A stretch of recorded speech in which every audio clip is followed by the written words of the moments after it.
patient-centered, team-based approach in healthcare has been shown to not only improve the quality of healthcare, but also increases satisfaction of patients and doctors alike.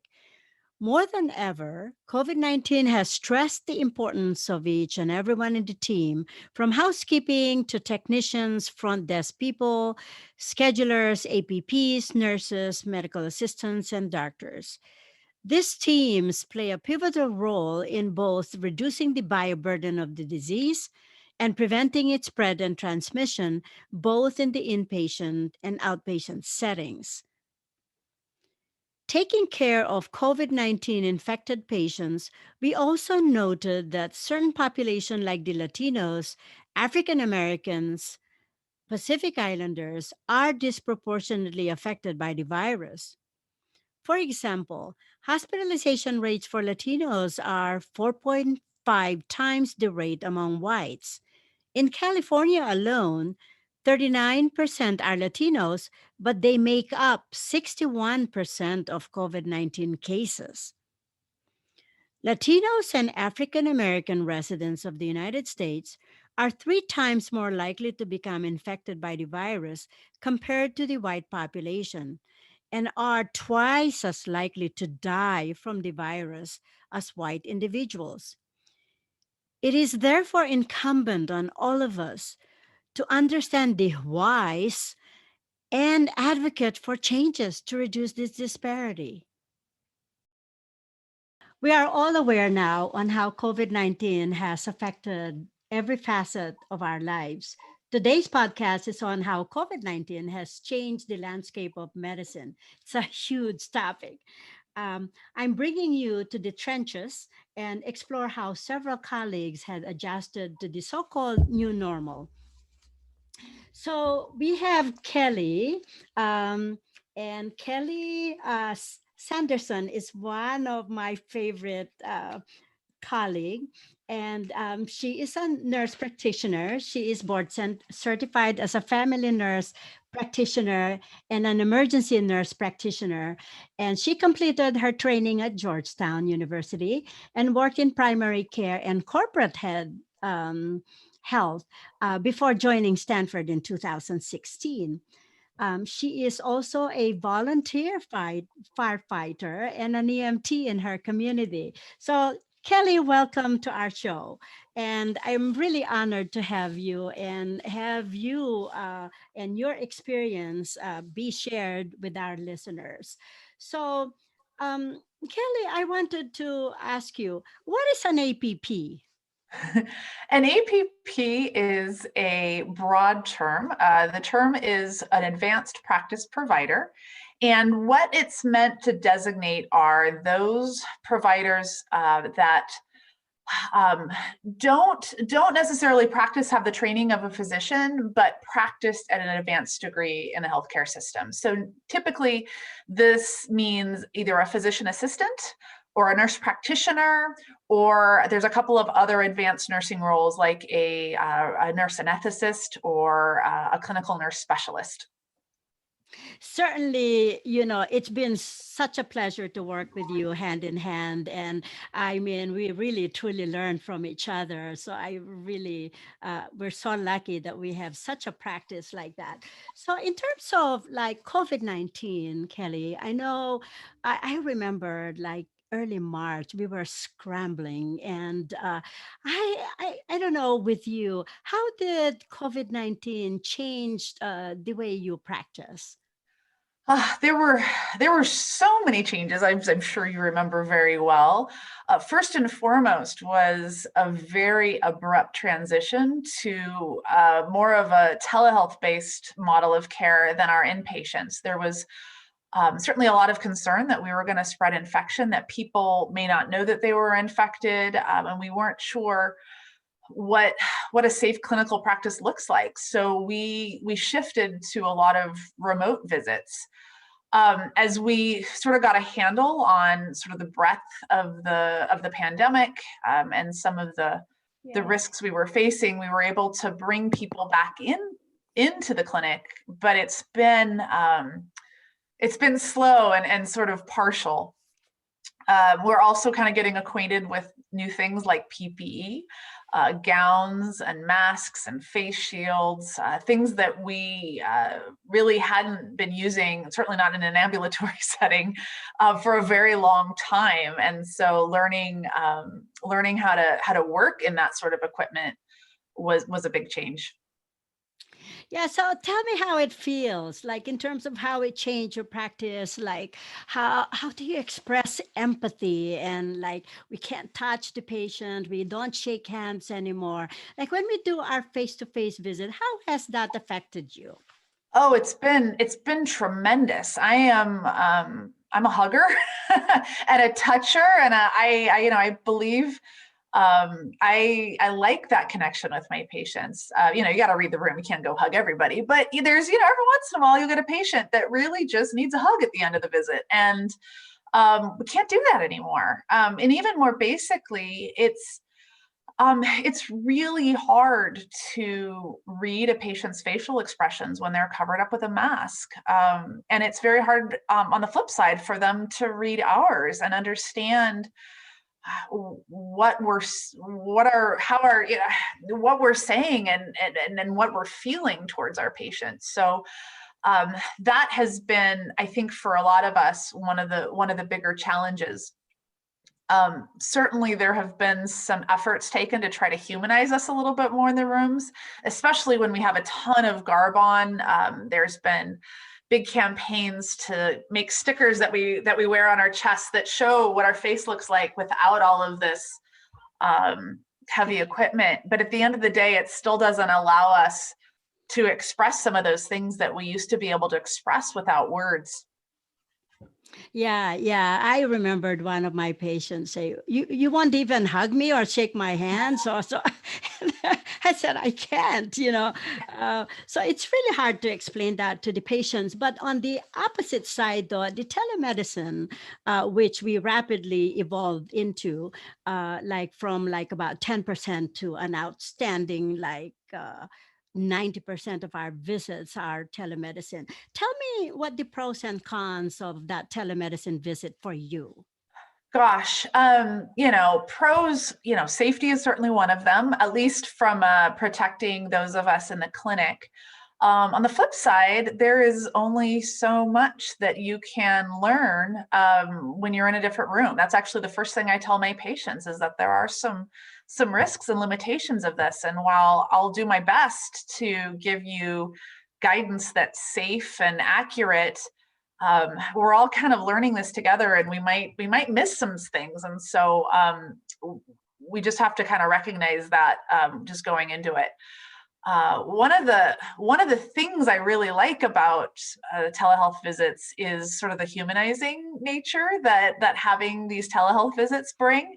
Usually, traditionally, patients have come into your house and have seen your clinic, and you only kind of get a little bit of a brief glimpse of their personalities and their bigger worlds. But when they're on a video visit, you're looking at the art on their walls and seeing, what interests them. You're looking at the color they chose to paint their walls. You're looking at the pets that are running around in the backyard, and you get a bigger and more clear sense of who that person is. And that's been, I think, really actually fun to understand our patients a little bit more and sort of the context that they're living in. Yeah, yeah, and it's also nice to see their family members with them, and also you see the hesitance in terms of them touching their grandfather or grandmother. So it's really a very humanizing time for all of us. And then the on the other side, also my one of my challenges is really not being able to examine the patient, like the laying of the hand that we are Mhm. all taught in medicine. It's severely lacking. And I find myself having the patient, hey, push your left side of your abdomen. Is that very tender? Or pry your eyes open. Let me look at that on video and stuff like that. So we are becoming more innovative in terms of examining the patients, isn't it? Absolutely, but it definitely has some challenges. There's definitely some limits to what you can do, but by golly, absolutely. I've had, hey, do I see somebody there in the background? Bring them over here. Okay, I'm going to have them thump. Nope, a little bit higher on the back. Thump on your back. Does that hurt? Do you have any tenderness there? Okay, good. And there's this lot of coaching of the whole family to try to get an accurate assessment of what's going on. I know, I know. I'm learning how to like doing all these gestures, like I said, touch your back, this and that. So just to find range of motion. But knowing you, Kelly, I'm so excited about you sharing what other things you do outside your day job. And most recently, we got an email that, you are in New York. And tell me about the experience of your volunteerism in New York, and tell me what happened. How was that for you? Yeah, so New York was a sort of unexpected opportunity, I guess I would phrase it that way. As the pandemic was coming and we were preparing for this enormous surge, after a few weeks, it became pretty clear that we weren't going to see that. And in the meantime, Stanford had lost quite a bit of money because they couldn't do a lot of the care that they would normally give. So they mandated that a bunch of their employees take leave.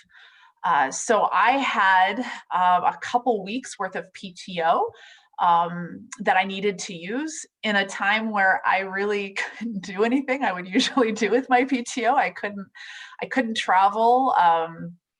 And so I ended up flying to New York. I had been working sort of loosely with one of Stanford's disaster response teams, and so had been connected with this organization that was doing relief work in New York in some of the emergency departments there that had been hit terribly hard.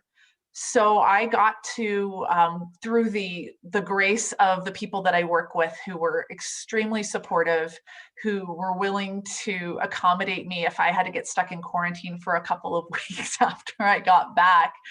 I got to go to New York for a couple of weeks and work in a underserved hospital there that had been hit exceptionally hard.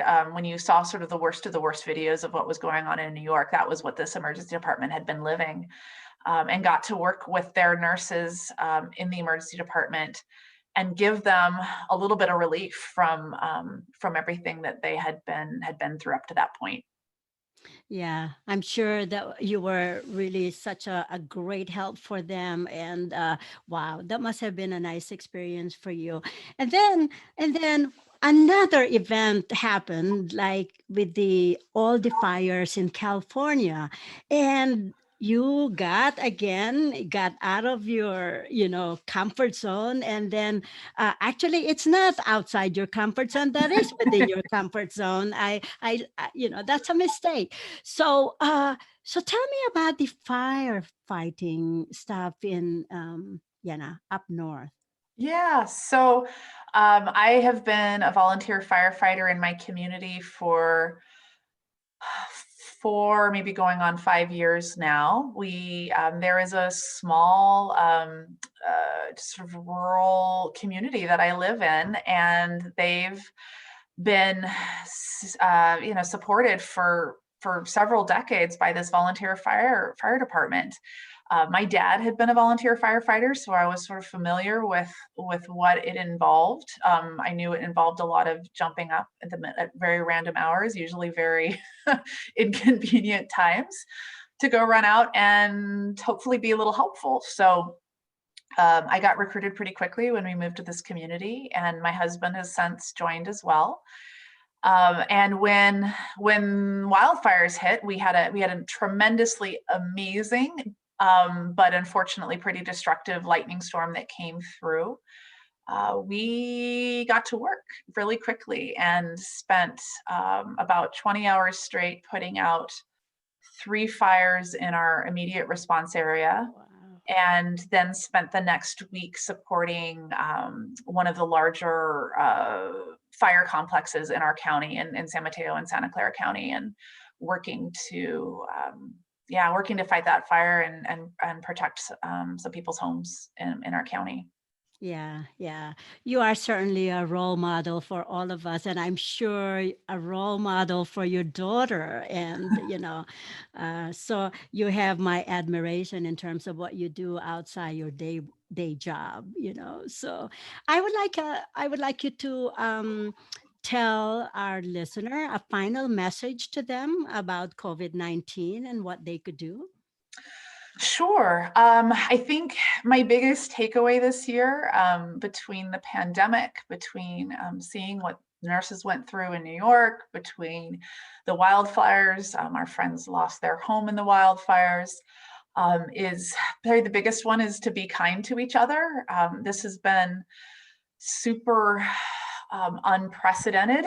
Obviously, none of us have seen something like this in our lifetime, and it's incredibly hard. And even if we haven't had a big experience like losing our homes or losing our jobs or losing a family member, we're all under a lot of stress. And unfortunately, our best selves aren't always shining through. So when maybe we're not our best selves, try to be patient with each other. Other than that, I tell everybody, wash your hands, wear your masks, try not to socialize indoors. Even casual socialization has burned several of my patients. I only saw a couple of people. It only takes a couple of people.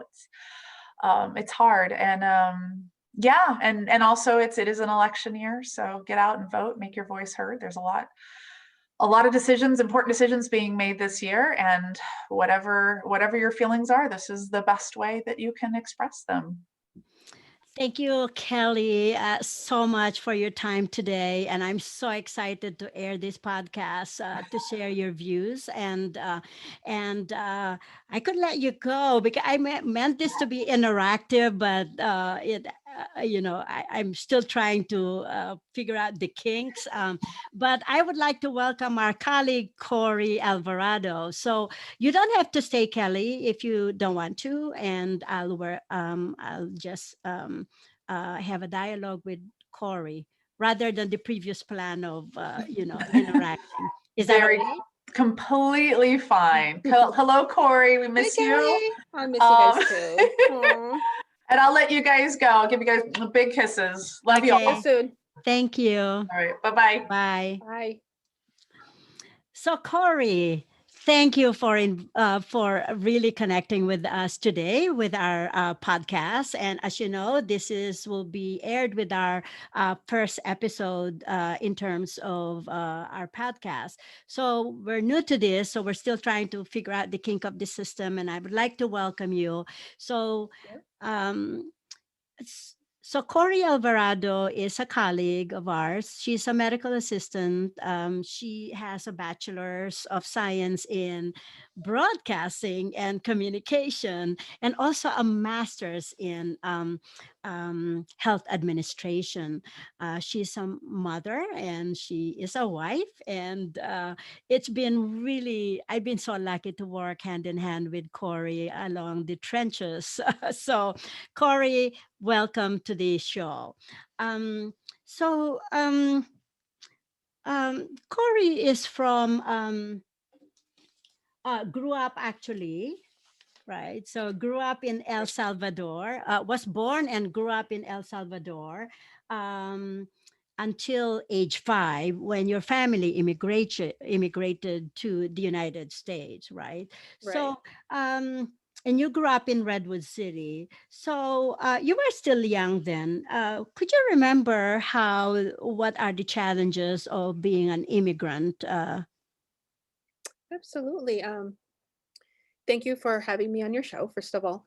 And I think growing up as a child, you don't really pay attention to a lot of the things. Your life is play and have fun. As I grew up with my mom, my stepdad, and my brother, it started to become more visible. My mom would try to really shelter me from a lot of things that maybe she didn't think kids needed to know. But I remember something as simple as asking, "Oh, why don't we travel for vacation? Why don't we go outside and internationally. And she's like, well, we just can't, or we don't have money. And then as I grew up, I realized it was because, our immigration status. Um, as I relate it now to, healthcare, um, we would go to the community clinics, and it was more so as a needed basis. So, we didn't really have your yearly physicals, and any little scratches, you wouldn't just take us. And I think it was, again, the immigration status has a lot to do with it, and it affected um, myself in that way. Not that it's a bad thing, but as I grew up, I realized, well, healthcare is like more like of a privilege. Not everybody has it. Um, and I think which eventually kind of shaped me into kind of working into healthcare, and making sure that I, did my part to help others.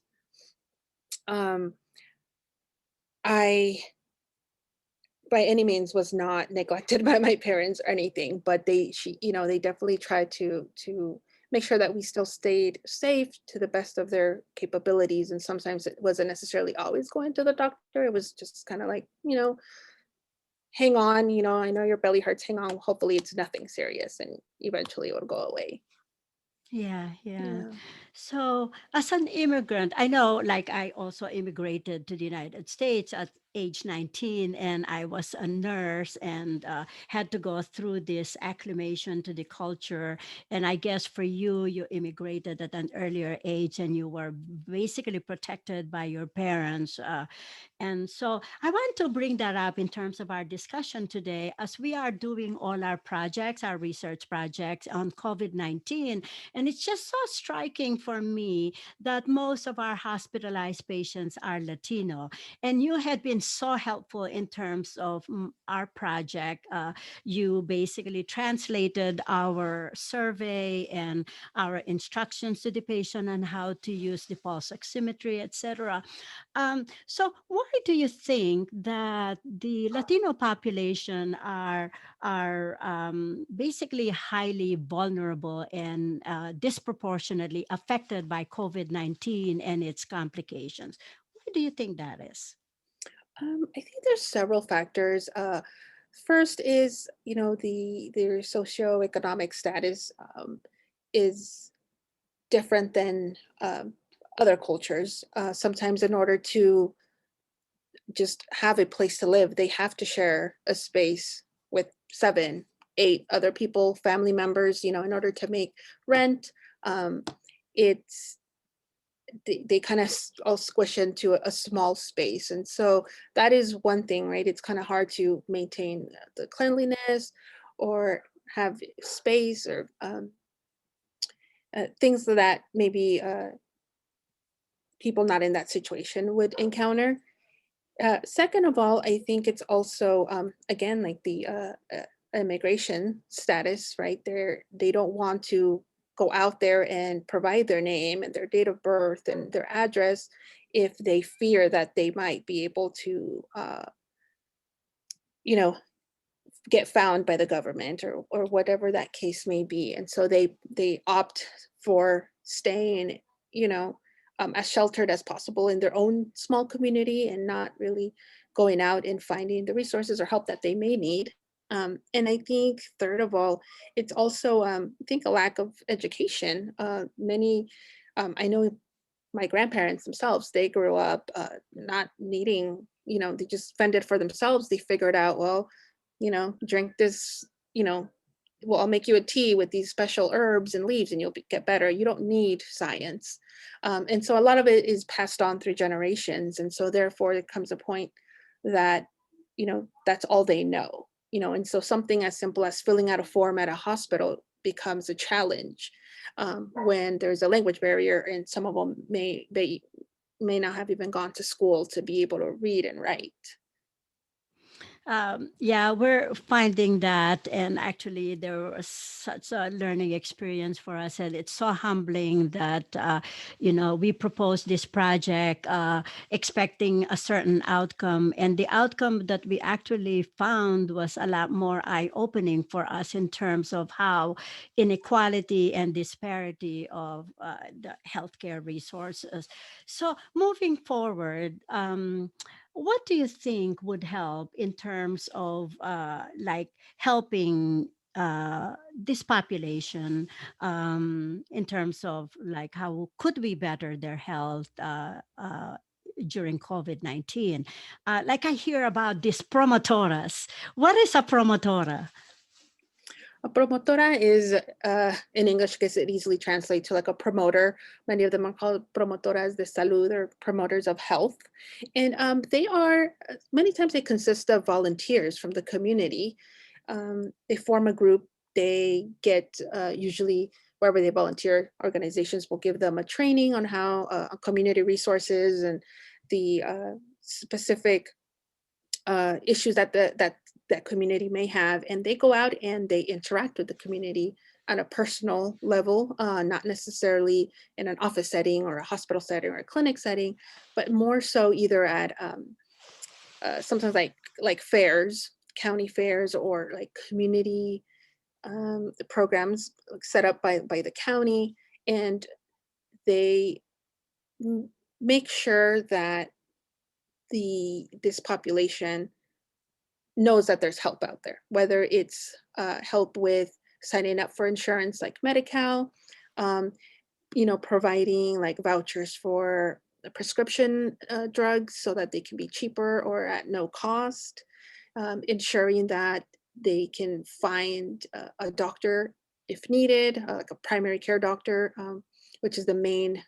If the patients have a primary care doctor, they're more likely to continue to have that continuity of care and get help as needed, and make sure that they know that sometimes you know you can be seen by the doctor and you can go and get prescriptions free of cost. It's just a matter of applying and finding the resources, and making sure that they feel comfortable with the community, asking for help when they need to.